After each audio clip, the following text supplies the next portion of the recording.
ನಮಸ್ತೆ. ಒಳ್ಳೆ ಬಿರಿಯಾನಿ ಹೇಗೆ ಮಾಡೋದು ಅಂತ ತೋರಿಸ್ತೀನಿ ನೋಡಿ. ಹೋಟೆಲ್ಗಳಲ್ಲಿ ನಾವು ಇಂಥ ಬಿರಿಯಾನಿ ಎಲ್ಲ ತಿಂತೀವಿ.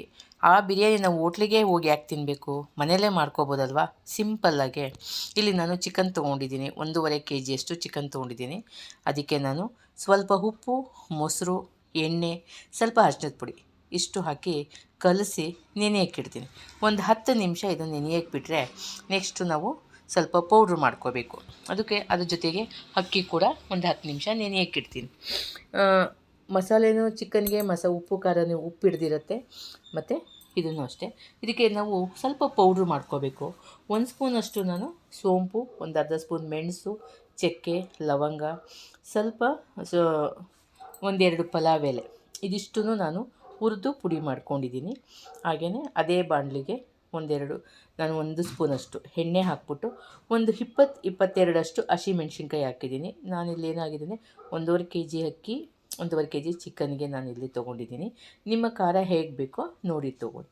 ಒಂದು ಅರ್ಧ ಕಟ್ಟಷ್ಟು ಮೆಂತ್ಯ ಸೊಪ್ಪು, ಒಂದು ಸ್ವಲ್ಪ ಪುದೀನ, ಸ್ವಲ್ಪ ಕೊತ್ತಂಬರಿ, ಇದು 3 ಹಸಿಮೆಣ್ಸಿನ್ಕಾಯಿ ಇಷ್ಟು ಹಾಕಿ ನಾವು ಸ್ವಲ್ಪ ಹುರಿದಿಟ್ಕೋಬೇಕು. ಇಲ್ಲಿ ಹುರಿದಿರೋ ಪೌಡ್ರಿಗೆ ನಾನೇನು ಮಾಡ್ತಿದ್ದೀನಿ ಅಂದರೆ 1-2 ಸ್ಪೂನಷ್ಟು ಧನಿಯಾದ ಪುಡಿ ಹಾಕ್ಬಿಟ್ಟು ಒಟ್ಟಿಗೆ ಪೌಡ್ರ್ ಮಾಡ್ಕೊಳ್ತೀನಿ. ನಾನೇನು ಚಕ್ಕೆ, ಲವಂಗ, ಮೆಣಸು ಅವೆಲ್ಲ ಇದು ಮಾಡ್ಕೊಂಡಿದ್ವಲ್ಲ ಅದ್ರ ಜೊತೆಗೆ ಅದನ್ನ ಪೌಡ್ರ್ ಮಾಡಿಟ್ಕೊಳ್ಳೋಣ. ನೆಕ್ಸ್ಟು ಮೆಣಸಿನ್ಕಾಯಿ ಎಲ್ಲ ಹಾಕಿದ್ವಲ್ಲ ಅದನ್ನು ಕೂಡ ರುಬ್ಬಿಟ್ಕೋಬೇಕು. ಈಗ ನಾನು ಕುಕ್ಕರ್ಗೆ ಒಂದು 5-6 ಸ್ಪೂನಷ್ಟು ಎಣ್ಣೆ, 1-2 ಸ್ಪೂನಷ್ಟು ತುಪ್ಪ, ಸ್ವಲ್ಪ ಎಣ್ಣೆ ತುಪ್ಪ ಒಂಚೂರು ಮುಂದೆ ಇದ್ದರೆ ಬಿರಿಯಾನಿ ಸೂಪರಾಗಿರುತ್ತೆ. ಅದಕ್ಕೆ 1-2 ಪಲಾವ್ ಎಲೆ ಫ್ಲೇವರ್ಗೆ, ಮತ್ತು 1-2 ಈರುಳ್ಳಿ ಉದ್ದುದಕ್ಕೆ ಹಚ್ಕೊಂಡಿರೋ ಅಂಥದ್ದು. ಇದೇನಾಗುತ್ತೆ ಅಂದರೆ ನಿಮಗೆ ತುಂಬಾ ಚೆನ್ನಾಗಿ ಬರುತ್ತೆ. ಮತ್ತು ನೀವು ಹೇಗೆ ಹೋಟೆಲಲ್ಲಿ ತಿಂತೀರೋ ಅದೇ ರುಚಿ, ಅದೇ ಥರ ಟೇಸ್ಟು ಚೆನ್ನಾಗಿ ಕೊಡುತ್ತೆ.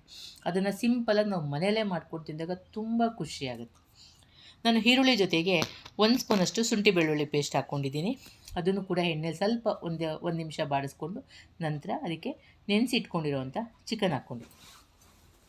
ಇದನ್ನು ಅಷ್ಟೇ ಒಂದು 5 ನಿಮಿಷ ನಾವು ಸ್ವಲ್ಪ ಹುರ್ಕೋಬೇಕು.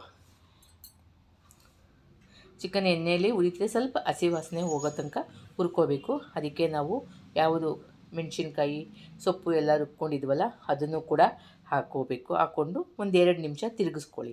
ಹಾಗೆ ಮುಚ್ಚಿಟ್ಟು ಸ್ವಲ್ಪ ಕುದಿಯೋಕ್ಕೆ ಬಿಟ್ಟಾಗ ನಿಮಗೆ ಚಿಕನ್ನಲ್ಲಿರೋ ನೀರಿನ ಅಂಶ ಎಲ್ಲ ಬಿಡುತ್ತೆ. ಹಾಗೆ ಹಸಿ ವಾಸನೆ ಕೂಡ ಕಡಿಮೆ ಆಗುತ್ತೆ.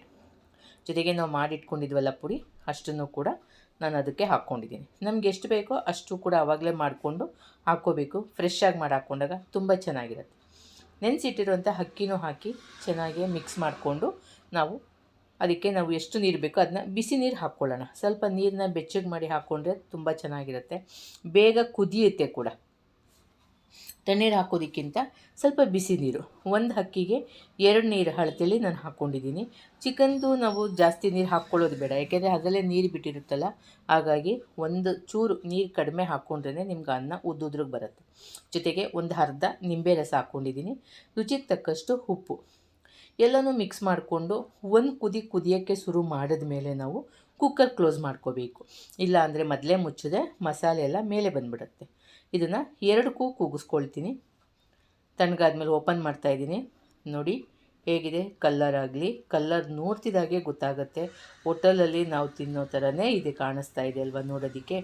ನೀವು ಒಂದ್ಸಲಿ ಮಾಡಿ ರುಚಿ ನೋಡಿಬಿಟ್ಟು ನನಗೆ ಕಾಮೆಂಟ್ ಹಾಕಿಸಿ ಹೇಗೆ ಬಂತು ಅಂತೇಳ್ಬಿಟ್ಟು.